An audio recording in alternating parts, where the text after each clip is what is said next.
আমি প্রতিদিনই আমার মৃত্যুর কথা ভাবি আমার মৃত্যুটা কিভাবে হবে। মৃত্যু দৃশ্যটা নানাভাবে কল্পনা করি।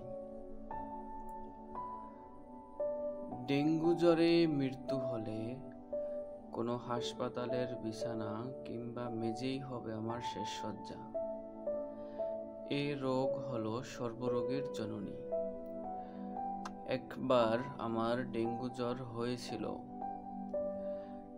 এমন অবস্থা যে সবাই শেষ বিদায়ও জানাতে এসেছিল। আবার ভাবি ডায়াবেটিক্সের সাথে আর কোন কোন রোগ আমাকে ঘায়েল করবে, নাকি ভুল চিকিৎসাতেই মারা যাব আমি। যে কোনো হাসপাতাল কিংবা ক্লিনিক দেখলেই নিজের লাশটিকে দেখতে পাই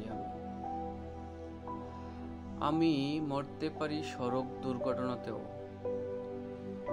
এই মৃত্যুটা খুবই কমন এখন। দুটো গাড়ির বেসামাল প্রতিযোগিতা এবং অবৈধ লাইসেন্সধারী ড্রাইভারের কারণে মরে যাওয়া খুবই স্বাভাবিক। ট্রেনের সেতু ভেঙেও মরতে পারি আমি। ট্রেনে ভ্রমণ করি প্রায়, সম্ভাবনা আছে লঞ্চ ডুবিতে মরারও, যদিও সাঁতার জানি। আচ্ছা, গণপিটুনিতেও মরতে পারি। আমার তো শত্রুর অভাব নেই, যে কেউ ফাঁসিয়ে দিতে পারে যে কোনো স্থানে। যা একখান এলেবেলে চেহারা, খুব সহজেই যে কেউ এলেপথারি মারতে শুরু করতে পারে যে কোনোখানে।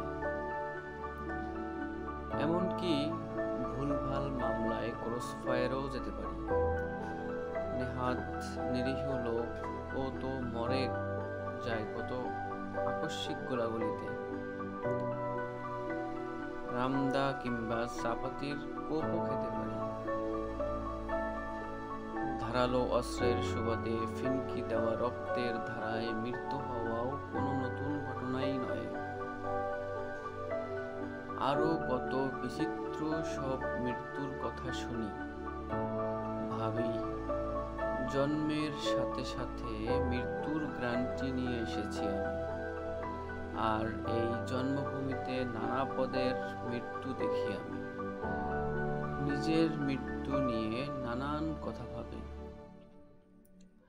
আফসোস, স্বাভাবিক কারণেই স্বাভাবিক মৃত্যুর কথা ভাবতে পারি না। মৃত্যু মূলত রোমান্স, পাল তোলা নৌকায় এক মহাদেশ থেকে আর এক মহাদেশে যাওয়া। মৃত্যু একরকম হলেই হলো, কিভাবে হলো সেটা ম্যাটার না।